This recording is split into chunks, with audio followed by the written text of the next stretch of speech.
Hello friends, मैं हूं नितिन शर्मा और आप सभी का डिफेंस एंड स्ट्रेटेजिक स्टडी 2.0 में स्वागत है। दोस्तों, आज हम इस वीडियो में युद्ध के सिद्धांतों और उनकी उपयोगिताओं के बारे में बात करेंगे कि जो युद्ध लड़े जाते हैं उनमें ऐसे कौन कौन से नियम और सिद्धांतों को लागू किया जाता है जिनसे एक राष्ट्र या तो जीत सकता है या उसको हार सकता है। ठीक है, और उनकी युद्ध में क्या क्या उपयोगिता होती है, तो हम इन सिद्धांतों को जानेंगे।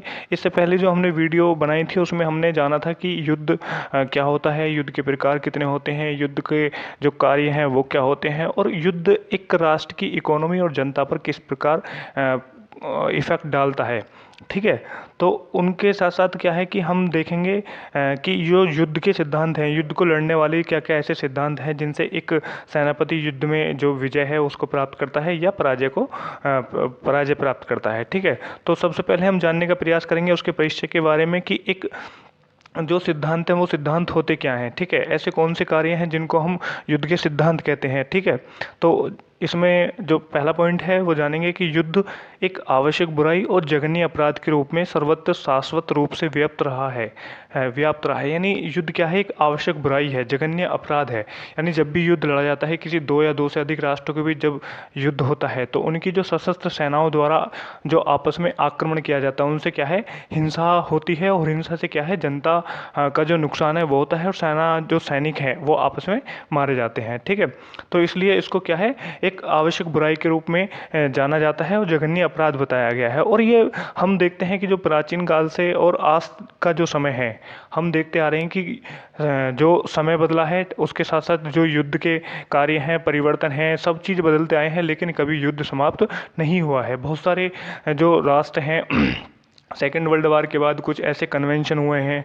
ठीक है, कुछ ऐसी टेरिटरीज हुई हैं, संधियाँ हुई हैं जिनके द्वारा युद्ध को समाप्त करने के कार्य किया गया है, लेकिन आज तक युद्ध समाप्त नहीं हो पाया है। ठीक है दूसरा पॉइंट है कि युद्ध के इतिहास का विश्लेषण करने से पता चलता है कि देश, काल, वातावरण और परिस्थिति के अनुसार इनको नियम, विधियों, तकनीकी और कानूनों के तहत लड़ा गया, जिसमें परिवर्तन भी होते दिखाई देते हैं। यानी जब हम इतिहास का अध्ययन करते हैं, जब हम इतिहास का एनालिसिस करते हैं, विश्लेषण करते हैं, तो उससे पता चलता है कि जो देश हैं या जो समय है और वातावरण है और जो परिस्थितियों के अनुसार इन कुछ ऐसे नियमों को लागू किया गया, ऐसी विधियों के द्वारा, ऐसी तकनीकों के द्वारा, टेक्नोलॉजी के द्वारा और ऐसे कानूनों के द्वारा युद्ध को लड़ा गया, जिससे कि एक राजा अपनी जो सेना है उसको विजय प्राप्त दिला सके और खुद अपने साम्राज्य का विस्तार कर सके। और जैसे जैसे समय का परिवर्तन होता गया है, वैसे वैसे युद्ध के जो नियम है और सिद्धांत है उनमें भी परिवर्तन होता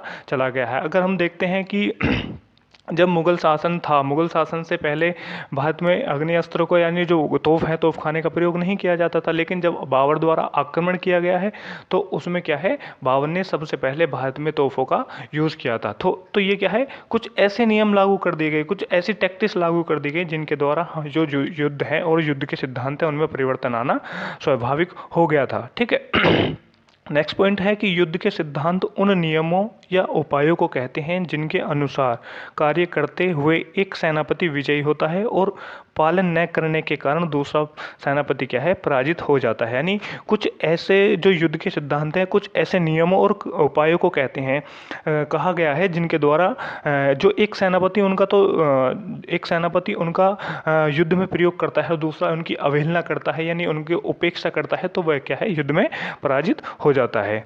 ठीक, हम जो थिंकर हैं उनके बारे में जानेंगे कि जो क्लाउज़विट्ज़ है और जेएफसी फुलर है, उन्होंने युद्ध के सिद्धांत के बारे में क्या क्या कहा है। तो उन्होंने बताया, जो क्लाउज़विट्ज़ कहते हैं कि युद्ध क्या है, अनिश्चितता का बड़ा महत्व होता है युद्ध में। यानी जो युद्ध है, युद्ध में अनिश्चितताओं का बड़ा महत्व होता है। हम युद्ध लड़ने से पहले हम ये तो मान के चलते हैं कि हमको विजय प्राप्त करनी है, लेकिन ऐसा निश्चित नहीं होता है कि युद्ध में हम ही विजय प्राप्त करेंगे। ठीक है, तो ये क्या है, ये सिद्धांतों पर निर्भर करता है। जिस प्रकार जो जोमनी ने युद्ध के सिद्धांतों के बारे में बताया है कि जो युद्ध है, युद्ध के भी अपने सिद्धांत होते हैं, और जिस प्रकार हर विज्ञान, यानी जो हर सब्जेक्ट है, हर साइंस है, शास्त्र है, उसके अपने अपने विज्ञान होते हैं, विज्ञान के सिद्धांत होते हैं।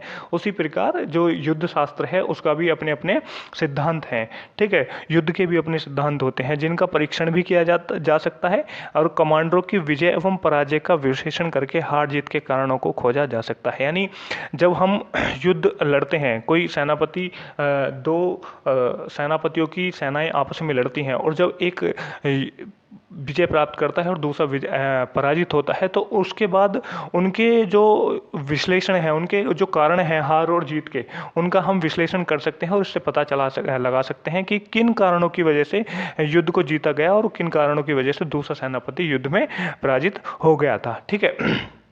इन युद्ध के सिद्धांतों का जन्म तो युद्ध के साथ ही हो गया था, लेकिन नामकरण जोमनी द्वारा किया गया। जैसे कि मैंने अभी बताया कि जब युद्ध लड़े जाते हैं तो युद्ध में कोई ना कोई ऐसे कार्य किए जाते हैं जिनके द्वारा एक सेनापति या तो विजय प्राप्त करता है या पराजय प्राप्त करता है। ठीक है। लेकिन उनका जो नामकरण है वो नाम उनको नहीं दिया गया है कि किस प्रकार उनको नाम दिया जाए, जो वो कार्य है उनको क्या क्या नाम दिया जाए। तो उनका जो कार्य नाम देने का कार्य है वो जोमनी एक विचारक हैं उनके द्वारा दिया गया है। ठीक है। नेक्स्ट पॉइंट है कि युद्ध प्रारंभ से ही नियम कानून विधियों और कुशल तरीकों से ही लड़े और जीते गए हैं। इसके साथ कुछ आधारभूत तथ्यों या मान्यताओं के आधार पर जीते गए हैं। यही आधारभूत तथ्य युद्ध के सिद्धांत कहलाए। यानी जब युद्ध लड़े जाते हैं तो उनमें कुछ ना कुछ ऐसे आधारभूत तथ्य या जो नियम हैं या कानून हैं उनको फॉलो किया जाता है। उनके आधार पर जब युद्ध लड़े जाते हैं और युद्ध में विजय प्राप्त कर ली जाती है तो उनको क्या है, युद्ध के सिद्धांत के रूप में नाम दे दिया जाता है। हम बात करेंगे कि जो परिभाषा है, परिभाषा नेपोलियन के बारे में कि नेपोलियन ने युद्ध के सिद्धांतों को किस प्रकार परिभाषित किया है। तो सबसे पहले देखेंगे कि युद्ध के सिद्धांत वे सिद्धांत हैं जिन्होंने विगत युद्धों में महान सेनापतियों का मार्गदर्शन किया, जिनकी कीर्तियों का अध्ययन हम इतिहास में करते हैं। यानी युद्ध के वे सिद्धांत, यानी युद्ध के कुछ ऐसे कार्य जो विगत यानी पिछले इतिहास में, अगर हम इतिहास की बात करते तो इतिहास में जो महान सेनापति हुए, उन्होंने जिन कार्यों ने, उनके जो सिद्धांत हैं या कुछ जो कानून हैं, उन्होंने उनके युद्ध लड़ने के साथ साथ उनका जो मार्गदर्शन किया है, ठीक है, या जो उनकी कीर्ति है, उनका अध्ययन करने से हमको पता चलता है कि युद्ध के जो सिद्धांत है वो क्या क्या हैं। अगर हम बात करते हैं कि प्राचीन काल में जो युद्ध लड़े जाते थे उसमें सबसे पहला कुछ हम सिद्धांतों की बात करते तो आक्रमण करना आवश्यक माना गया है। जब तक हम युद्ध में आक्रमण नहीं करेंगे, जब तक हम युद्ध नहीं लड़ सकते हैं। युद्ध का तो ये क्या है, आक्रमण करना क्या है, एक सिद्धांत है। जब तक आक्रमण नहीं किया जाएगा किसी भी सेना की तरफ से तो हम युद्ध नहीं कह सकते हैं। ठीक है। लेकिन ऐसा नहीं है कि जो युद्ध होते हैं वो युद्ध के जो युद्ध में हिंसात्मक कार्रवाई होती है, ऐसा जरूरी नहीं है। कुछ सुरक्षात्मक जो अहिंसात्मक कार्रवाई करके भी, जैसे कि राजनीतिक युद्ध है, आर्थिक युद्ध है, इन चीज़ों को अपना कर भी हम युद्ध में विजय प्राप्त कर सकते हैं। लेकिन कार्रवाई करनी जरूरी है। ठीक है। दूसरा, अगर हम बात करते हैं कि लक्ष्य को प्राप्त करना, कि हम युद्ध लड़ रहे हैं वो किस लक्ष्य को प्राप्त करने के लिए लड़ रहे हैं, तो इसी प्रकार क्या है, युद्ध में जो एक लक्ष्य है उसको चयनित किया जाता है और उसके साथ साथ युद्ध को चयन करने के साथ साथ उस पर निरंतर बने रहना क्या है, युद्ध के सिद्धांत के रूप में कहलाते हैं। ठीक है। तो इन्हीं जो महान सेनापति हैं उनका जो मार्गदर्शन है कुछ ऐसे ही सिद्धांतों ने किया है, जिनकी जो रचनाएं हैं उनका अध्ययन करने से हमको पता चलता है कि जो महान सेनापति थे उन्होंने किन किन सिद्धांतों का जो युद्ध में प्रयोग किया है और उनको हम आज तक अपनाते आ रहे हैं।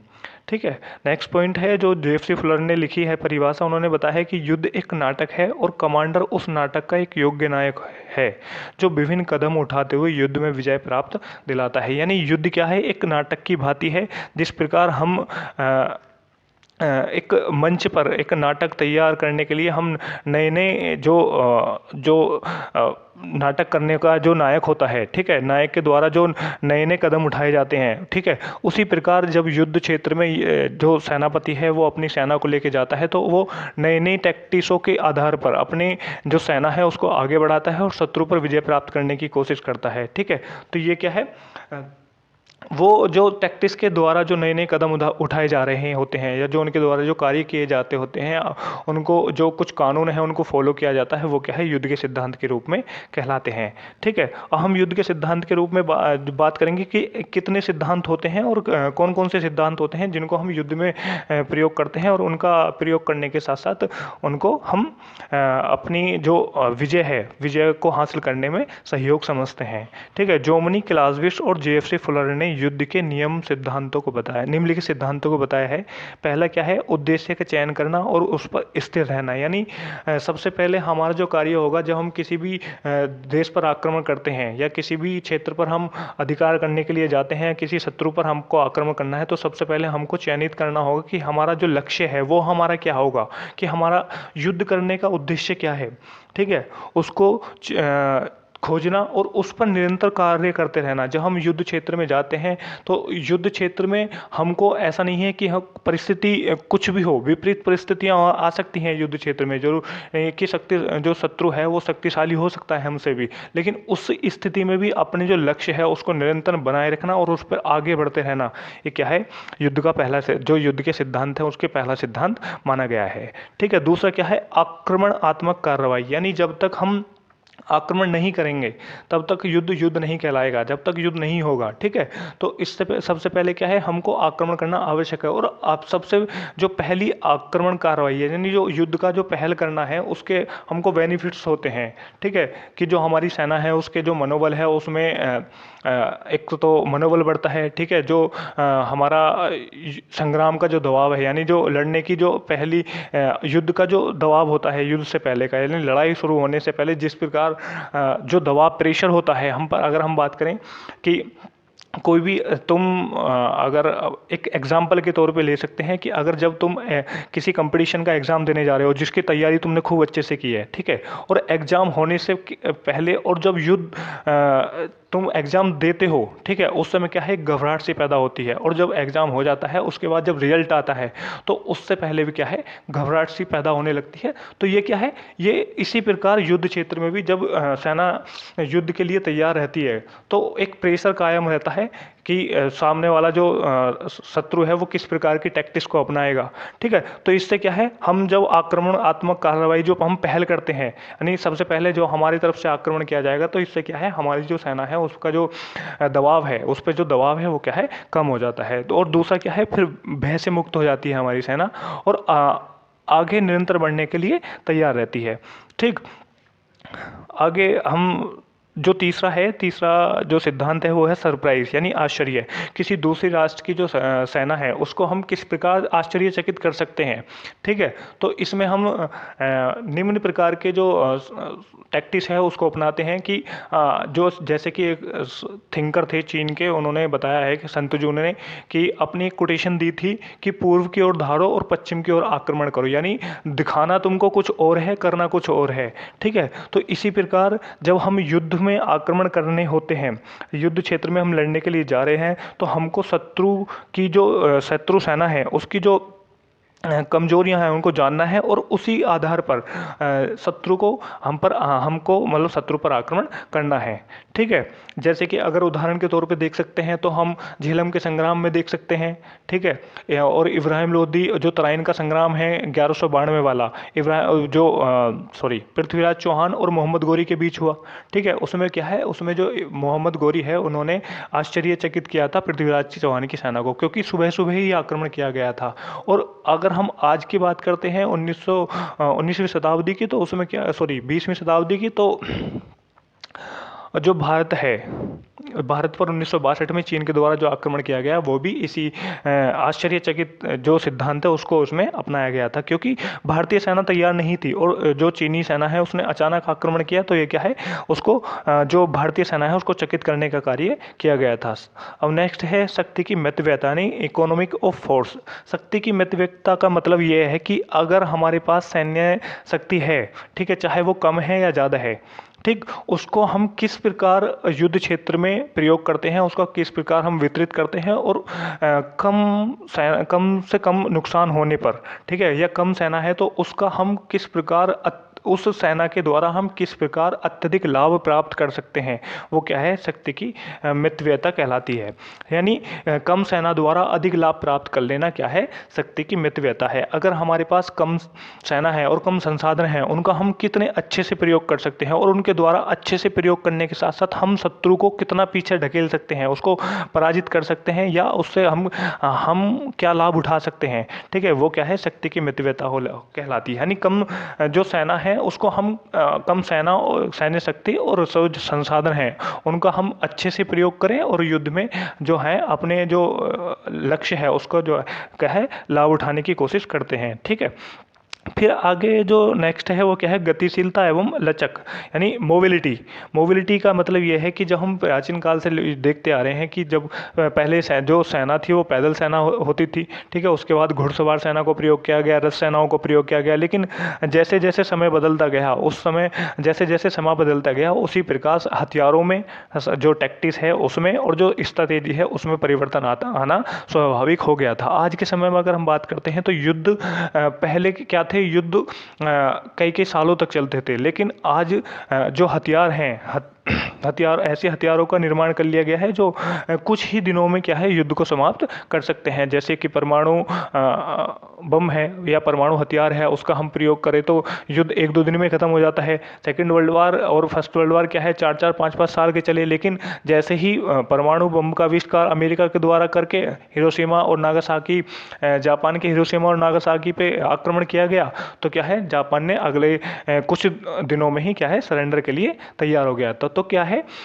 गतिशीलता जरूरी है। गतिशीलता एक सिद्धांत है, क्योंकि इससे जब अगर हम गतिशीलता की बात करते हैं तो इससे हमारी जो सेना है और जो हमारे संसाधन हैं उनको हानि कम होती है और हमारी जो अर्थव्यवस्था है वो भी स्टेबल रह जाती है, ठीक है, मेंटेन रहती है। आगे नेक्स्ट जो पॉइंट है वो क्या है, सुरक्षा यानी सिक्योरिटी। सिक्योरिटी का से संबंध है कि जब हम युद्ध क्षेत्र में लड़ने के लिए जाते हैं, जब युद्ध क्षेत्र में हम युद्ध स्टार्ट करते थे, वास्तविक युद्ध शुरू होता है तो उससे ऐसा नहीं है कि केवल हमको शत्रु पर आक्रमण करना है, शत्रु को आक्रमण करने के साथ साथ अपनी जो सेना है उसको शत्रु के आक्रमण से बचाना भी है, ठीक है। तो इस प्रकार के कार्य वहाँ पर करने होते हैं। अपनी सेनाओं को इतना मजबूत बना के चलना होता है, अपनी जो सैन्य शक्ति है उसको शत्रु की शक्ति से स्ट्रॉन्ग बना के चलना है कि अगर शत्रु आक्रमण करता है तो हमको उस शत्रु पर आक्रमण के साथ साथ अपनी जो सेना है उसकी सुरक्षा भी करनी है, ठीक है।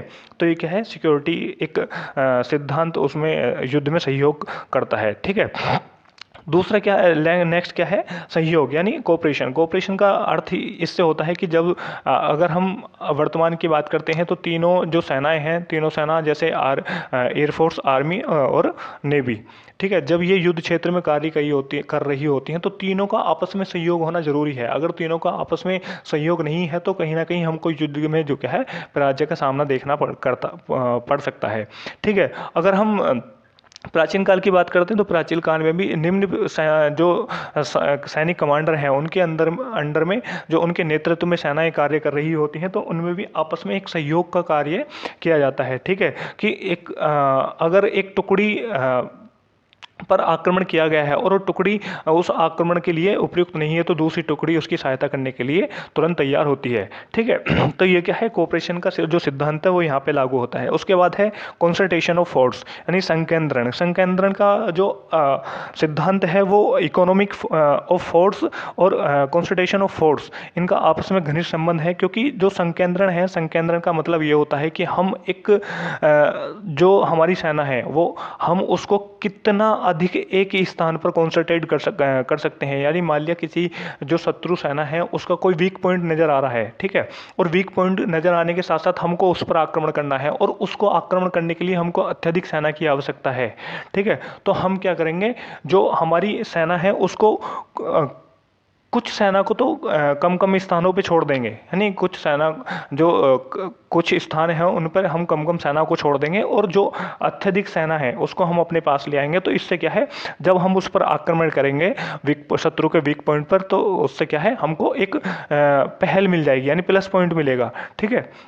तो ये क्या है, संकेंद्रण का सिद्धांत यहाँ पे लागू होता है। इसके साथ साथ कुछ अन्य सिद्धांत भी बताए गए हैं जो वर्तमान में लागू किए जाते हैं, ठीक है। तो कुछ ऐसे सिद्धांत हैं जो वर्तमान में आज के इलेक्ट्रॉनिक वॉर के चलते या जो बदलती हुई तकनीकी है उसके चलते जब हम इनको यूज़ करते हैं, ठीक है। तो ऐसे कुछ सिद्धांत बताए हैं, वो 6 सिद्धांत बताए हैं। वो कौन कौन से हैं, कमांड है, कंट्रोल है, कम्युनिकेशन, कंप्यूटर, सूचना और इंटेलिजेंस। यानी कमांड एक नेतृत्व करने वाला, कंट्रोल यानी जो हमारी जो भी सेनाएं युद्ध में लड़ रही होती हैं, सेना है, हथियार है, गोला बारूद है, उनको किस प्रकार वहाँ तक पहुँचाना है, ठीक है। उनका जो कंट्रोल है, उन पर जो नियंत्रण है किस प्रकार बना के रखना है। कम्युनिकेशन का मतलब ये है कि जब युद्ध क्षेत्र में लड़ रहे होते हैं तो तीनों सेनाओं का आपस में कम्युनिकेशन होना जरूरी है, है। ठीक है, कम्युनिकेशन होना ज़रूरी है, तभी हम एक जो अपना लक्ष्य है उसको साध सकते हैं। ठीक है, अच्छे से हम उसको प्राप्त कर सकते हैं। कंप्यूटर क्या है, कंप्यूटर का मतलब यह है कि हम अगर शत्रु सेना आक्रमण कर रही है तो उसको हम आसानी से ट्रैक कर सकते हैं कि जो शत्रु सेना है उसका जो वेपन्स हैं वो कहाँ पे हैं, और उनके ज़रिए हम फोटोग्राफ भेज के अपने जो सेना है उसको, सेनापति हैं उसको क्या है आगाह कर सकते हैं कि यहाँ पे जो शत्रु हैं वो उसकी सेना है, और उसके जो मूवमेंट है वहाँ वो इस स्थान पर हो रही है। तो इससे क्या है, कंप्यूटर यहाँ पे यूज़ किया जाता है। नोटिफिकेशन का मतलब कि सूचना देना, कि अगर मान लिया कोई सूचना देना का मतलब है कोई कहीं मूवमेंट हो रही है, किसी दूसरे स्थान पर मूवमेंट हो रही है। मान लिया अगर भारत की हम बात करते हैं तो भारत के द्वारा अगर भारत और पाकिस्तान की अगर वॉर होती है तो उसमें जो चाइना अगर इंटरफेयर करता है तो उसकी जो मूवमेंट है उसकी जो सूचना दी जाएगी। ठीक है, उसकी सूचना के बारे में क्या है, सूचना जो नोटिफिकेशन के बारे में पता करना और उस पर कार्रवाई करना, ये क्या है, ये भी एक युद्ध का सिद्धांत कहलाया गया है। और इंटेलिजेंस का मतलब यही है कि अपनी जो गुप्तचर एजेंसियां हैं उनको बना के रखना है। ठीक है, गुप्तचर एजेंसियों के द्वारा हम शत्रु की जो कमजोरियां हैं, शत्रु के जो मूवमेंट हो रहा है उसके बारे में पता करना, शत्रु की जो शक्ति है, जो उसकी मैन पावर है उसके बारे में, शत्रु के हथियार के बारे में जानकारी प्राप्त करना, और जो वो कार्रवाई कर रहे होते हैं, ठीक है, या जो कार्रवाई करने वाले होते हैं उसके बारे में जानकारी प्राप्त करना क्या है, युद्ध के सिद्धांत के रूप में एक इंटेलिजेंस का जो कार्य है वो करती है। ठीक है, तो इस प्रकार हमने इस वीडियो में जाना है कि युद्ध के सिद्धांत क्या क्या होते हैं और वो किस प्रकार कार्य करते हैं।